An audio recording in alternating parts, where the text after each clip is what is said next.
L'économie étant le socle et la stabilité d'une nation face à la mondialisation, c'est dans ce cadre que l'empreinte par appel public à l'épargne EOG6 25% net 2022-2028 a été en ligne de mire le 20 octobre à Libreville en présence du ministre de l'économie et de la relance, Nicole Janine Didier Roboti, épouse Mbou, et le ministre du commerce des petites et moyennes entreprises, Yves Fenam Bafoumbé. De lancement de l'emprunt obligataire par appel public à l'épargne. Pour la deuxième année consécutive, le gouvernement gabonais a décidé, dans son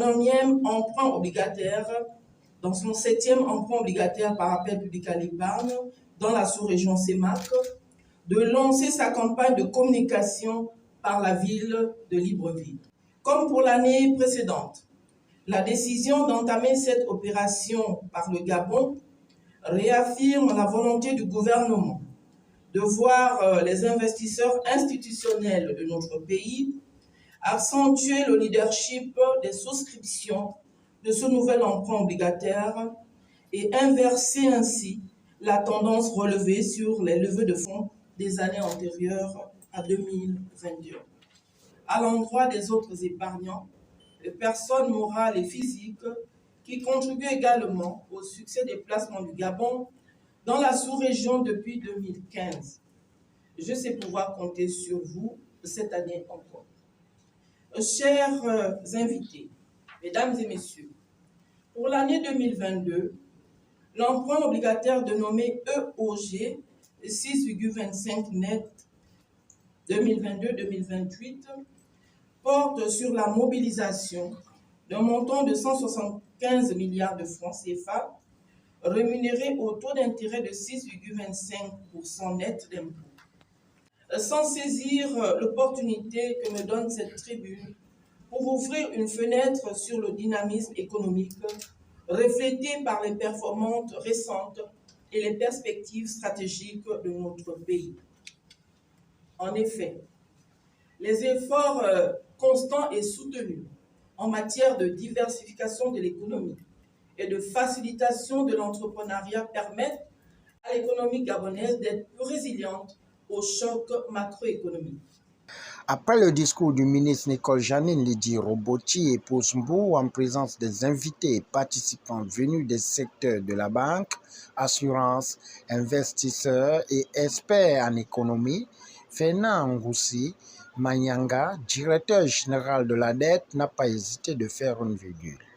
25% net, 2022-2028. C'est un emprunt obligataire comme celui qui s'est déroulé l'année dernière. Nous sommes allés sur le marché lever une somme de 175 milliards et c'est ce que nous représentons cette année. Donc nous repartons sur le marché sous-régional pour lever les 175 milliards qui sont autorisés par l'ordre de finances rectificative. Donc aujourd'hui nous sommes à Libreville, demain nous serons à Douala et le 25 à Brazzaville. La signature du Gabon est plus que crédible, sinon l'année dernière, sur les 175 milliards que nous avons prévu de lever, nous n'aurions pas pu les lever si la signature n'était pas crédible. Or, ce qui s'est passé, c'est que l'année dernière, nous sommes partis pour 175 et nous avons eu 188, donc 13 milliards de plus, ce qui prouve la crédibilité de la signature du Gabon. Mais freiner l'emprunt, je ne sais pas si c'est une solution, parce que tout pays vit l'emprunt. Même nos ménages, pour pouvoir investir, il faut emprunter. Je prends un exemple simple.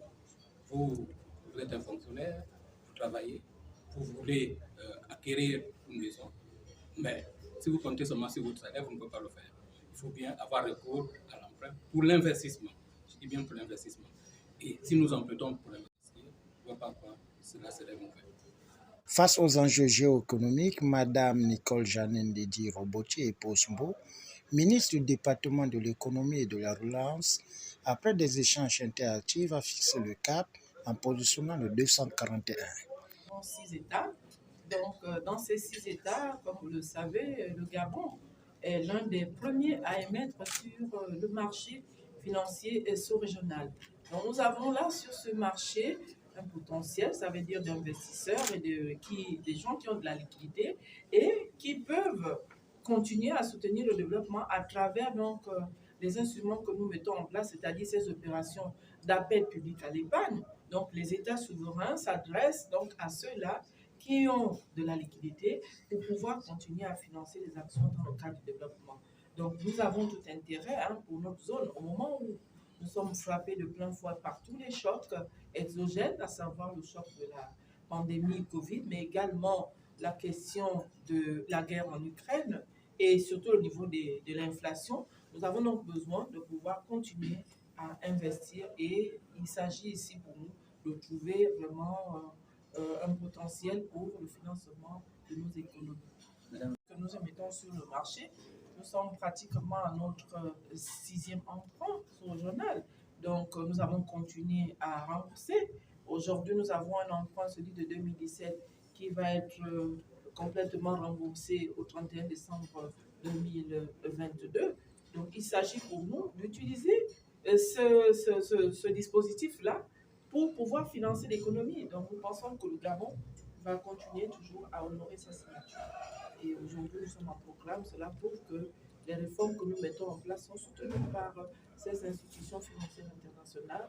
Cela prouve que nous avons de la crédibilité et que le niveau d'endettement du Gabon n'est pas plus élevé que le niveau d'endettement dans les autres États. C'est de la réforme sur le dynamisme du marché secondaire. Nous avons, avec le marché de la BVMAC, enregistré pour le Gabon 3 nouvelles sociétés qui vont être cotées en bourse, dont la SCGR, qui va émettre là au mois de novembre. Donc, c'est également pour nous ici l'occasion de pouvoir passer cette information-là. C'est une société gabonaise qui va aller sur le marché. Nous encourageons donc les autres sociétés à pouvoir se faire coter en bourse parce que là, vous avez des liquidités qui peuvent permettre à ces sociétés de se développer. Aujourd'hui, il est important d'aller sur les marchés financiers parce que les marchés financiers nous donnent une opportunité. C'est sûr que sur le marché financier international, avec la crise au niveau de l'inflation et la crise de façon internationale, il est difficile d'avoir des taux pour les émetteurs. Mais ce qui compte aujourd'hui pour nous, c'est d'avoir ces liquidités-là. Et pour la SGR, je pense qu'ils ont un plan de développement qui sera adossé à cette levée. Donc, c'est pour eux une occasion de lever les 5 milliards qui sont attendus dans le cadre de cet emprunt. Nous retenons que cette rencontre de lancement a permis aux assistants de mieux comprendre l'empruntoire par appel public. Au finish, c'est dans une ambiance bon enfant que le rideau est tombé à l'hôtel Radisson de Libreville.